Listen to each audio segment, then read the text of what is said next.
Hello, this is Sam Hill, your host of How I Came Up. This week on How I Came Up, we are going to showcase Keith Threat. He is the CEO and founder of Kiefer Candles. I can't wait to showcase his story and his product line. Now let's get to it. This is How I Came Up. My name is Keith Threat. So my childhood, I was born and raised in Buffalo, New York, on the east side of Buffalo, which is now called East Buffalo. Downtown, which we call down the way. I'm from the Sperry Park neighborhood. Born and raised on Shumway between Paderewski and Peckham. I stayed there majority of my youth until I was a teenager, and then moved out the hood. My mother got me out. There's a lot going on around my way. Family got involved in some things. So it was time to make a transition for her kid, which was me. And she moved me to a different part of Buffalo to kind of escape, the negativity and certain things that were going on. I went to grammar school at 44 on Broadway and Miller. I went to Lincoln Academy. And from there, I was a Broadway kid walking down Broadway all the way down to downtown from Miller near Goodyear, all the way down to Broadway, Smith area, which was Shumway, where I lived. So grammar school through 8th grade was 44. And then I went to McKinley High School. When I was in McKinley, I wanted to be a carpenter. So that was the reason I went to McKinley. Actually, my goal was really to be an architect. I always wanted to build buildings. So I got my first architecture book when I was in grammar school. I was going skating. And the dude who ran the skating, throughway skating, gave me my first architecture book. So I took that and I decided that I'm going to stay on that designing mold by going to a high school where I could learn some skills that would help me with that. So I went to McKinley for carpentry, and we started building. We built a house in the school, and that kind of motivated me to get deeper into architecture. But what I realized was I was good at business. I was selling candy. I had 4 paper routes. I had a lot going on in high school where I was probably making anywhere between $500 and $1,000 a week as a teenager. So it was very, very interesting to try to transition from making money to being a laborer. So I thought it would be more beneficial for me to go to business school, which I did, and that's how I ended up at Clark. I decided to chase business, and I still wanted to double back to building houses and getting into carpentry, but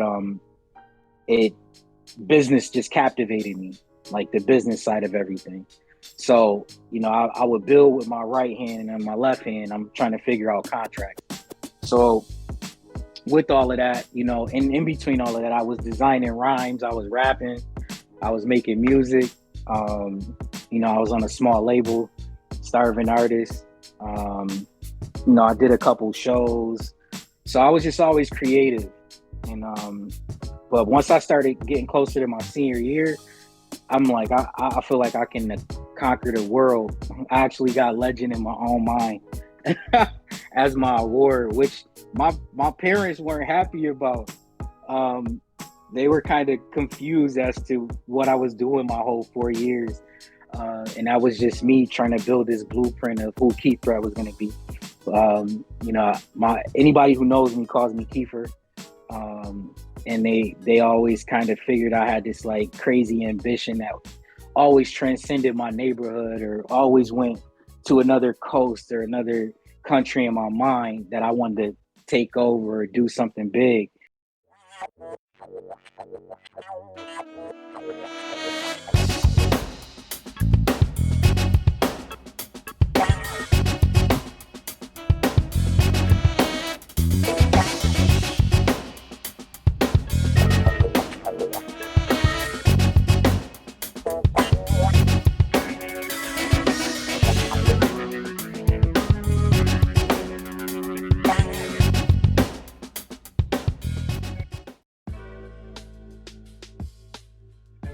I kind of convinced all my friends, high school senior year, we had never been. I'm like, man, let's just go to school to a black college. Let's just go. We never visited. We didn't have any family down there. We had cousins that were a little older than us that moved and made the voyage just to live. But we all applied for the same college and got in. And man, we just went, got down there. We were on our own. We never visited. Didn't realize that the college was in the projects. It was right in the middle of the project, which was very, very different for a college experience. So, it was real poverty. What we thought was poverty in Buffalo, in Atlanta, in the university homes was totally different. So, it kind of changed the dynamic of what we were doing. And I was just like, I'm never gonna be poor. Like, that's just not gonna happen.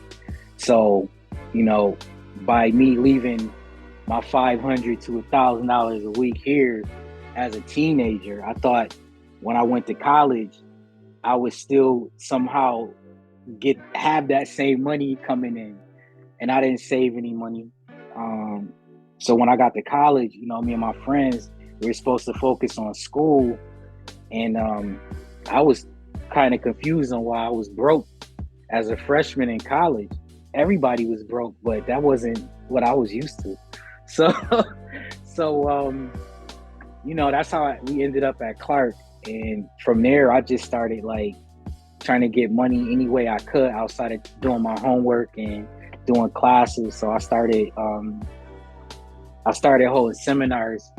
I started doing multi-level marketing seminars out my dorm room. I started basically applying for anything that wanted college kids that I could work around my schedule. And I really did bump into a real good opportunity with some guys out of Brooklyn and New Jersey, some older guys who took me under their wing to help them flip real estate. And I was a teenager at the time. These guys were probably 40s, some 50s, older African-American gentlemen, so they took me under their wing, but they wouldn't tell me the secrets. And I was highly ambitious. So I was getting a lot of sales for them. So they started paying me my basically my $1,000 a week. So I ended up getting back up to my $500, $1,000 a week by my second semester as a freshman. And while everybody else was studying, I was out here going door to door, asking people if they would sell me their homes, and we would pay cash.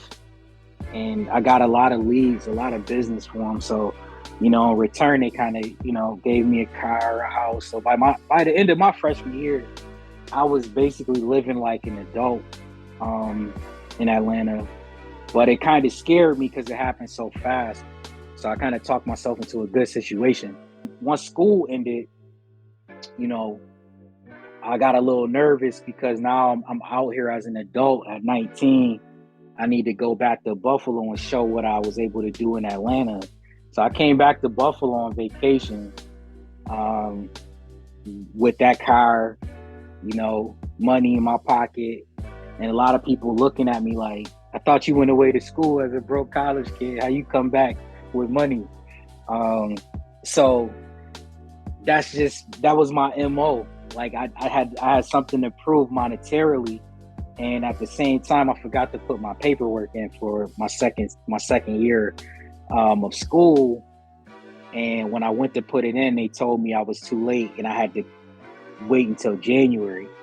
So, of course, my mother was upset. Like, well, what were you doing? My GPA was good. I was good. I mean, I had a high 3 point something. I was good, but I failed to follow the code on the school and ended up that 2-week vacation turned into a month. I started, chasing, behind a female when I got back to Buffalo for the summer. And, I ended up just like blowing through my money, just living. And I never got back to my money in Atlanta. I never got back to doing the real estate. So, I kind of parted ways with the guys in Atlanta from a distance.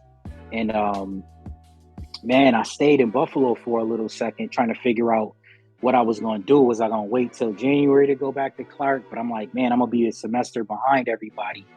And, I stacked up some money, and then I kind of pulled a move where I said, well, if I can't go back to Atlanta, I'm going to do something even bigger. I'm always thinking big. So my thinking bigger was moving to New York City with nobody.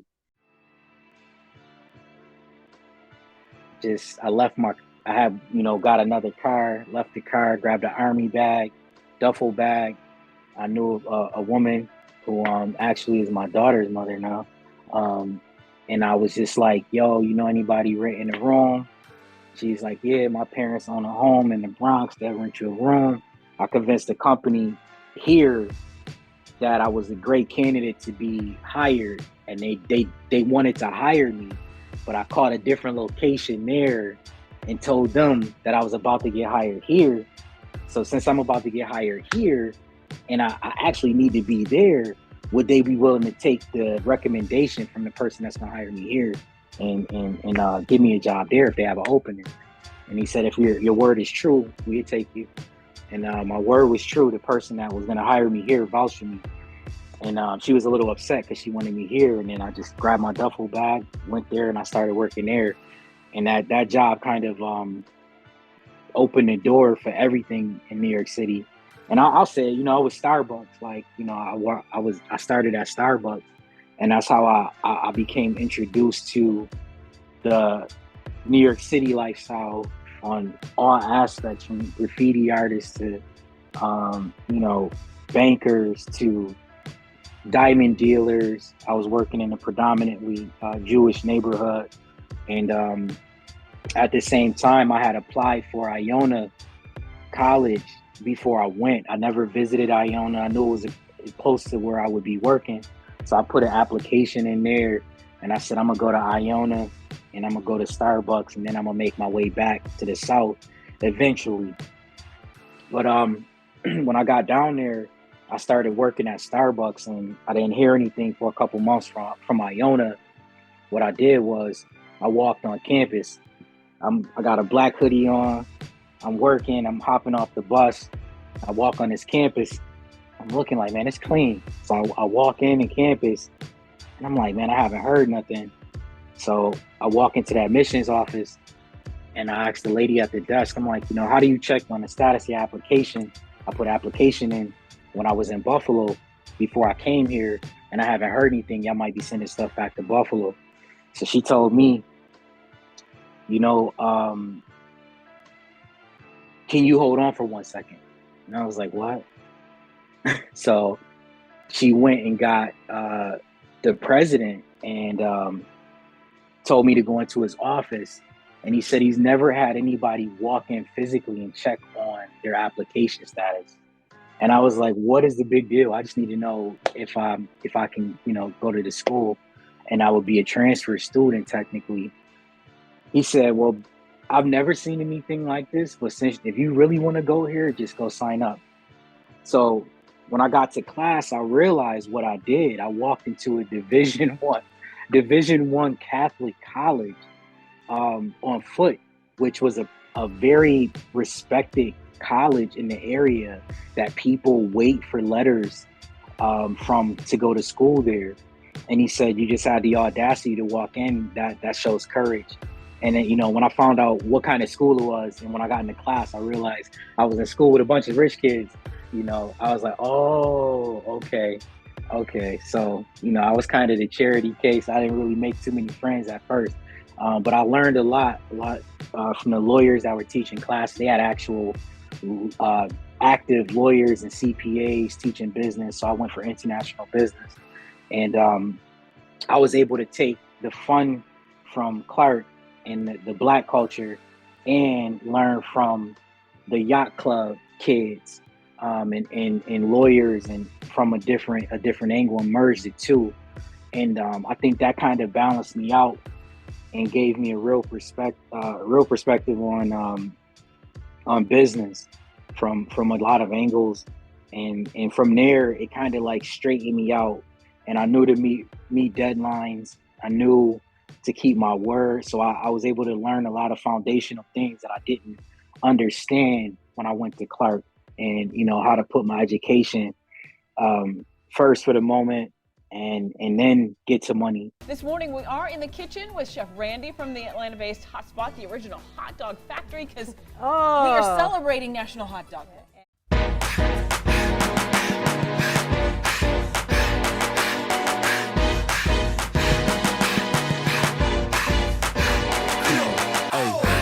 Telling myself, man, I'm living the good life. I can't complain, all right. I keep telling myself, man, I'm living the good life. No, doing it better, I tell myself. I'm on top of the world. I'm on top of the world, I'm on top of the world, shout. I was born into poverty, raised in the sewer streets, so always be a part of me. They made me the truth. So as I worked for Starbucks, I learned about retailing, wholesaling, from a corporate level, as well as learning from a book level.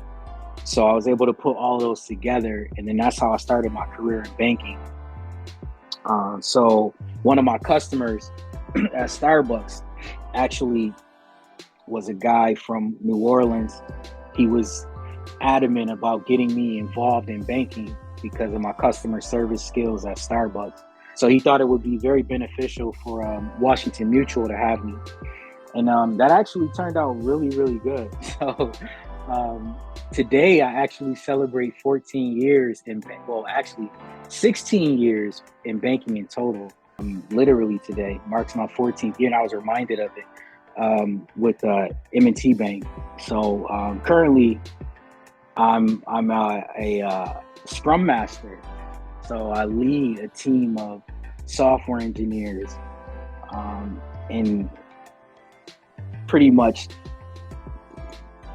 putting out products, internal products, or doing migrations internally for the bank. So we create and configure software internally for the bank. But I'm a lead for the team, and I kind of structure how the project moves along.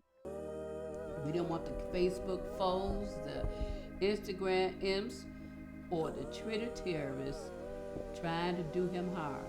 And no weapon formed against him shall prosper. Thank you, Lord. Thank you, Lord. Love. Love. Shekinah glory.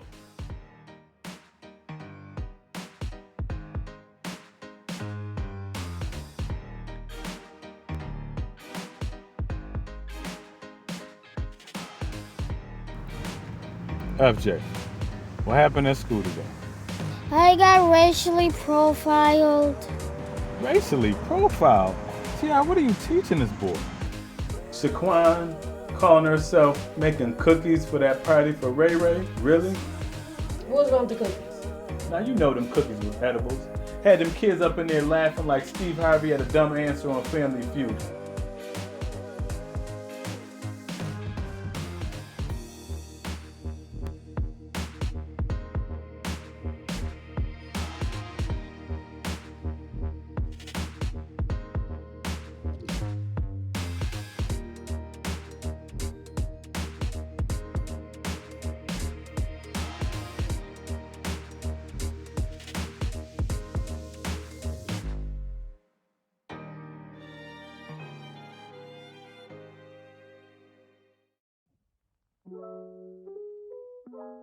When I'm not doing banking, I have a candle company, which is Kiefer Candles. So I still have my entrepreneurial spirit, and it's still alive and well. And I've been making candles for about 7 years.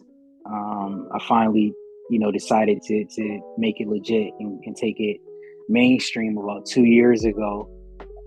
More so out of necessity that I get credit for all of these things that I'm selling out of my trunk. So, yeah, it's been a journey. We're still alive and kicking. I've rented a warehouse space. So I rented a warehouse space just to move my machinery because I've invested in machinery. So now I could do hundreds, not thousands, right? So I'm like, man, I could really ramp it up, but I need the space to do it. So I get into the warehouse space, and I'm like, this warehouse space has like more businesses, more people that actually have done e-commerce, more people who know about packaging, design. Now I'm looking at my business totally different. Now it's a real business where the way I came in doing candles is totally different than running a business. Now I'm manufacturing. So now I'm thinking about logistics. Now I'm thinking, hold up, I gotta pause everything. My business was not set up to be a manufacturing company. So now I gotta get an accountant involved. Now I can do different things. Now I got business credit. Oh man, I could order stuff. Okay, hold on. How do I run this? How do I really run this like as a business? How do I operate? How do I grow this? So now I'm growing at the bank even more. I'm becoming like this crazy banking dude, this crazy banking guru who can get things done. But now my business is growing, and now I could get things done with this business.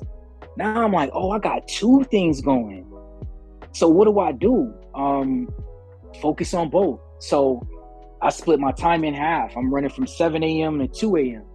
And the candle business, I got all of these seasoned entrepreneurs giving me all of this advice. I'm like, yo, I'm in the tech industry. You know, where I work is like Silicon Valley. We got swings, an arcade. You know, we got open floor space. We got a basketball court. You know, it's not a regular workspace. I'm like, you guys are used to building and doing, you know, metal and wood and all of these different things. What if I bring my technology brain to the table as value for y'all, and y'all bring me all of that experience? So now it's like, bet. So now we merged the two. Then I find out there's youth involved. Oh, y'all giving back to the community? We're on the east side. The kids are making things. What if I had the kids make parts of my business that I normally pay another company for? What if I put the money back into the kids on the east side? They said, oh, that's a great idea. Okay, so how about this? I give you my project management knowledge. You give me your business knowledge. I take what I'm sourcing outside of the local community, and I'll source it locally. And that gives the kids money, and that makes your business better, their business better for the kids. So now we got this round table. So now I got projects for the kids to make my lids, make my containers, make all of these different things, right? In my mind.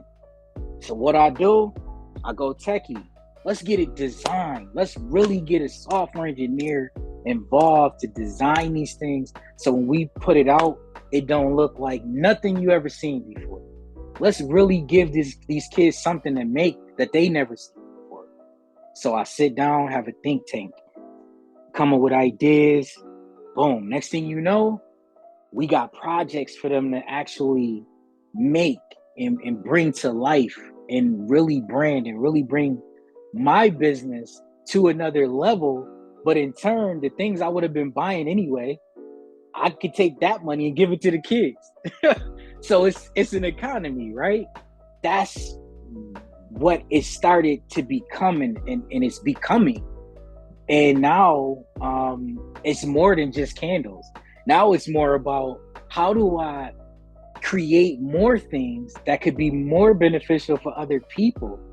So if you buy from me, you're not supporting Kiefer Candles, you're supporting the kids of Eastside Buffalo indirectly. You can contact me by going on www.keefercandles.com, KeeferCandles.com, and you can sign up for email notifications. And there's also a contact us. I have a 1-800 number you can reach out to me on. You can @Kiefer Candles on Instagram and Facebook. And definitely you could DM me so send me a message, send me an instant message. I'll get back to you. My name is Keith Threat, and this is how I came up.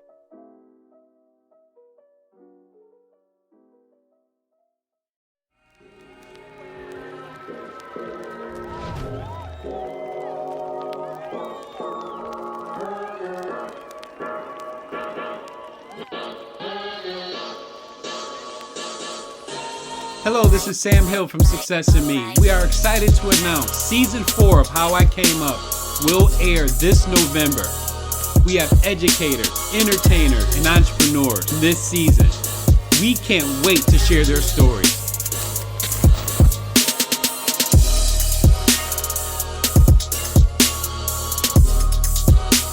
Now let's get to it. This is how I came up.